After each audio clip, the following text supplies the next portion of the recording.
আমি যে জায়গায় নামাজ পড়ি তার পাশে ড্রেসিং টেবিলের আয়না আছে, আমার নামাজের মধ্যে আয়নার দিকে নজর চলে যায়, এতে কি আমার নামাজ হবে? আমরা যারা শহরে থাকি তারা চুল ফেলবো কোথায়? ময়লা ঝুড়িতে ফেললে কি গুনাহ হবে? খারাপ স্বপ্ন দেখা থেকে বাঁচার উপায় কি? মেয়েদের পিরিয়ডের সময় কি হাতে গ্লাভস পরে কোরআন তেলাওয়াত করা যাবে? এখন টয়লেট আর বাথরুম একসাথে থাকে, আমরা গোসল করতে যাওয়ার সময় কি টয়লেটের দোয়া পড়ে যাব? গোসলের পর নামাজ পড়ার জন্য কি আবার ওযু করতে হবে? সালাতে মনোযোগ তৈরির জন্য কি চোখ বন্ধ করে সালাত পড়া যাবে? স্ত্রী মারা গেলে স্বামীর শোক পালনের কোনো বিধান আছে কিনা, থাকলে কতদিন বা কিভাবে? মানুষ মারা গেলে পরিবারের লোকেরা সবাই যে কান্নাকাটি আহাজারি করে সম্পর্কে ইসলাম কি বলে? কান্নাকাটি করে কি একদমই নিষেধ? চলুন আমরা তাহলে প্রশ্ন উত্তরে প্রবেশ করি। পারভিন সুলতানা তাসনোভা এআইডি থেকে আপনি লিখেছেন, এখন টয়লেট আর বাথরুম একসাথে থাকে, আমরা গোসল করতে যাওয়ার সময় কি টয়লেটের দোয়া পড়ে যাব? গোসল যখন আমরা করতে যাব তখন বাহির থেকে বিসমিল্লাহ বলে আমরা ঢুকতে পারি, যেহেতু ভেতরে প্যান বা কমোড এবং আমাদের শাওয়ারের যে স্প্রে সেটা যেহেতু পাশাপাশি থাকে সাধারণত এবং কোনো আড়াল থাকে না, বিধায় ওখানে গিয়ে আল্লাহর নাম আমরা নিব না, বাহির থেকে বিসমিল্লাহ বলে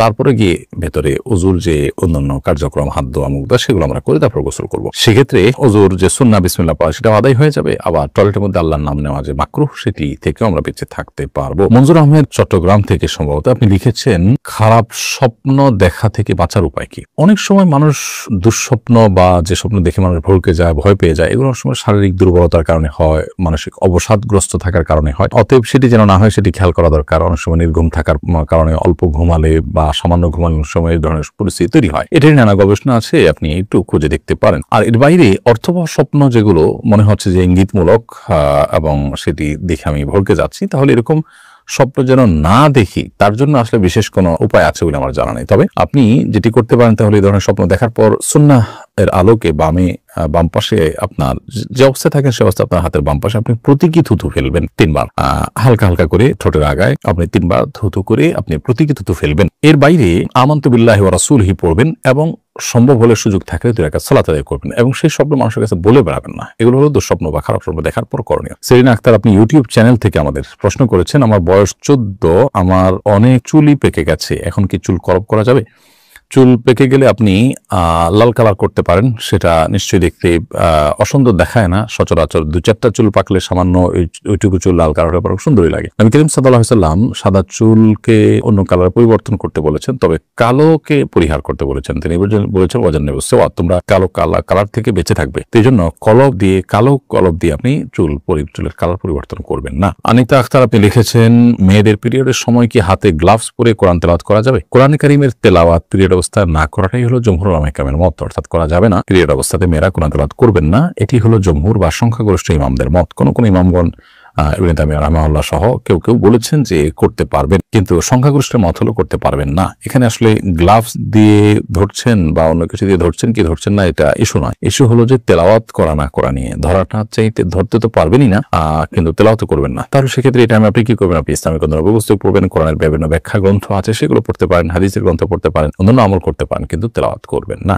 এটি হলো সংখ্যাগরিষ্ঠ ইমামদের মত। মাহমুদা খাতুন লিখেছেন, সালাতে মনোযোগ তৈরির জন্য কি চোখ বন্ধ করে সালাত পড়া যাবে? মনোযোগ তৈরি করার জন্য চোখ বন্ধ করে সালাত পড়তে পারেন, তবে সাধারণ এবং স্বাভাবিক অবস্থা চোখ খোলা রাখাটাই হলো সুন্নাহ নবী সাল্লাল্লাহু আলাইহি ওয়াসাল্লামের। স্বাভাবিক রাখা। মনোযোগ আমার বেশি সৃষ্টি হয় চোখ বন্ধ করলে, না হলে মনোযোগ ধরে রাখা কঠিন হয়, তো মনোযোগ বৃদ্ধি করবার জন্য আমি চোখ বন্ধ করলাম, এটি জায়েজ আছে। এমনিতে সাধারণ অবস্থাতে স্বাভাবিকভাবে চোখ খোলা রাখাটাই হলো সুন্নাহ। তাহারাত তাননীর আপনি লিখেছেন, আমরা যারা শহরে থাকি তারা চুল ফেলবো কোথায়? ময়লা ঝুড়িতে ফেললে কি গুনাহ হবে? মানুষের শরীরের প্রত্যেকটা অঙ্গ প্রত্যঙ্গ সম্মানের পাত্র। আল্লাহ সুবহানাহু ওয়া তাআলা বলেছেন, ওয়ালাকাদ কাররামনা বানি আদম, আমি আদম সন্তানদের সম্মানিত করেছি, মর্যাদা দান করেছি। এজন্য মানুষের শরীরের কোনো অঙ্গ প্রত্যঙ্গের অসম্মান হয় এমন কোন প্রক্রিয়া, এমন কোন পদ্ধতি অবলম্বন করা উচিত নয়। অতএব চুল হোক অন্য কিছু হোক এগুলোকে মাটিতে পুঁতে ফেলতে পারলে ভালো হয়, কমপক্ষে মাটিতে ফেলে দিলেন, কিন্তু ময়লা আবর্জনার সাথে সেটা ফেলাটা এটা অনুচিত। তবে এর কারণে কোনো হারাম বা বড় গুনাহ হবে ব্যাপারটা সেরকম না। মিনহাজ রহমান আপনি লিখেছেন, গোসলের পর নামাজ পড়ার জন্য কি আবার ওযু করতে হবে? গোসলের পর নামাজ পড়ার জন্য আলাদা করে ওযু করার প্রয়োজন নেই, যদি গোসলটা আপনি সুন্নাহ সম্মতভাবে করে থাকেন।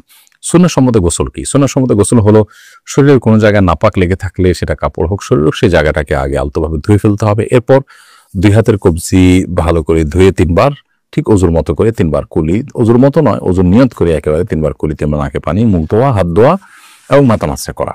এরপরে পুরো শরীরে পানি ঢেলে আপনি গোসল শেষে 2 পায়ের গোড়ালি পর্যন্ত ধুয়ে আপনি চলে আসলেন। তাতে আপনার ওযু দিয়ে গোসল শুরু হলো, গোসল শেষ, ওযুর শেষ কাজটা পাও ধুয়ে আপনি বের হয়ে চলে আসলেন। এরপর আলাদা করে আপনার ওযু করার কোনো প্রয়োজন নেই। অনেকে অহেতুক এরপর আবার ওযু করতে থাকেন, একবার ওযু আসে সে ওযু আপনি থাকা অবস্থায় কোনো ইবাদতই করেনি ওযু দিয়ে প্রয়োজন ছাড়া আবার ওযু করার কোনো মানে হতে পারে না। সেজন্য গোসল পর ওযু করার কোনো প্রয়োজন নেই যদি সেটা সুন্নাহ সম্বন্ধে গোসল হয়ে থাকে। যদি সুন্নাহ সম্বন্ধে গোসল হয়নি, আপনি এমনিতে গোসল করে আসছেন অথবা গোসল করতে গিয়ে আপনার ওযু ভঙ্গ হয়েছে, বায়ু নির্গত হয়েছে, তাহলে সেক্ষেত্রে তো আপনি গোসল করে আবার ওযু করবেন। মারিয়াম জাহান সীমা লিখেছেন, আমি যে জায়গায় নামাজ পড়ি তার পাশে ড্রেসিং টেবিলের আয়না আছে। আমার নামাজের মধ্যে আয়নার দিকে নজর চলে যায়, এতে কি আমার নামাজ হবে? আমরা যখন সালাত আদায় করব তখন এমন কোনো কিছু আমাদের দৃষ্টি সীমানার মধ্যে থাকা উচিত নয় যা আমাদের সালাতের মনোযোগকে নষ্ট করে, সালাতের মনোযোগে ব্যাঘাত সৃষ্টি করে। অতএব আমরা যখন সালাত আদায় করব ঠিক আমাদের সামনেই যদি আয়না থাকে এবং সেই আয়না যদি আমাদের চোখ পড়ে অর্থাৎ আমাদের দৃষ্টির সীমানার মধ্যে থাকে, তাহলে সেক্ষেত্রে সেটা অনুচিত হবে। হয় আমি তার ডানে বামে এমন কোনো জায়গায় দাঁড়াবো যে আয়না চোখ পড়বে না, অথবা পেছনে দাঁড়াবো যে এত দূরে চোখ যাবে না, অথবা কিছু দিয়ে আয়না ঢেকে নিব। এমনটি করা আমাদের উচিত এবং কর্তব্য।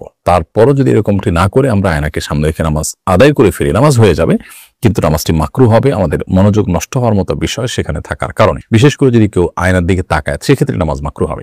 নবী করিম সাল্লাল্লাহু আলাইহি ওয়াসাল্লাম বুখারীর একটি বর্ণনা মতে তাকে একবার সালাত আদায় করবার জন্য এক টুকরো কাপড় দেওয়া হয়েছে, তিনি তার উপরে দাঁড়িয়ে সালাত আদায় করেছেন। কাপড়টি বেশ কারুকার্য খচিত ছিল। তখন নবী সাল্লাল্লাহু আলাইহি ওয়াসাল্লাম সালাত শেষ করে বললেন যে আমাকে এই কাপড় কে দিয়েছে, এটি আমার মনোযোগে ব্যাঘাত সৃষ্টি করছিল। তখন পরিবর্তন করে একটা প্লেন কাপড় দেওয়া হয়, তারপর তিনি সালাত আদায় করেছেন। এখান থেকে বোঝা যায় নামাজের মনোযোগ নষ্ট হতে পারে এরকম কোনো কিছু দৃষ্টি সীমানার মধ্যে রেখে সালাত আদায় করা অনুচিত। সেই বিবেচনায় আমরা আয়নার বিষয়টিকে মাথায় রেখে সালাত আদায় করব, যে সামনে যেন না থাকে, থাকলেও যেন আমাদের দৃষ্টি সেখানে না পড়ে। রাকিবুল ইসলাম আপনি লিখেছেন, মানুষ মারা গেলে পরিবারের লোকেরা সবাই যে কান্নাকাটি আহাজারি করে সম্পর্কে ইসলাম কি বলে? কান্নাকাটি করে কি একদমই নিষেধ? না, মানুষ মারা যাওয়ার পর কান্নাকাটি করা নিষেধ এমন কোনো কথা নেই। বরং নবী করিম সাল্লাল্লাহু আলাইহি ওয়াসাল্লাম তার ছোট পুত্র সন্তান মৃত্যুর পর, জন্মের পর সন্তানের মৃত্যুতে নবী সাল্লাল্লাহু আলাইহি ওয়াসাল্লাম, ছেলের মৃত্যুতে নবী সাল্লাল্লাহু আলাইহি ওয়াসাল্লাম কেঁদেছেন, চোখে পানি পড়েছে। সাহাবীরা কিরকম আশ্চর্য হয়েছেন। তখন নবী সাল্লাল্লাহু আলাইহি ওয়াসাল্লাম তাদেরকে জানিয়েছেন যে এটি কষ্টের কারণে, বিরহের বেদনায় এই পানি বের হয়ে থাকে চোখের, এটা স্বাভাবিক, এটা সহজাত বিষয়। অতএব কান্না করা দোষের নয়। তবে কান্না করতে গিয়ে কেউ যদি সীমা লঙ্ঘন করেন, জামা কাপড় ছেঁড়াছিড়ি করেন, আওয়াজ করেন, চিৎকার চেঁচামেচি করেন,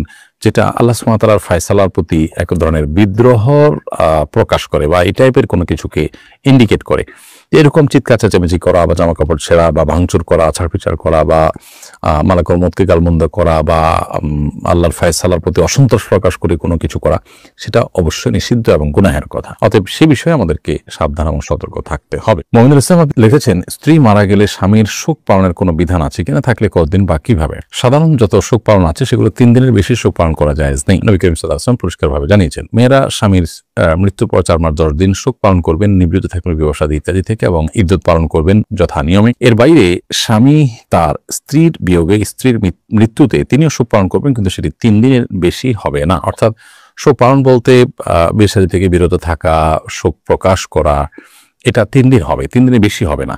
আর দুঃখ, বেদনা, কষ্ট, বিরহের যে জ্বালা, সেটা তো মানুষের জীবনভরই থাকতে পারে, সেটা তো আর কোনো নিয়ন্ত্রণ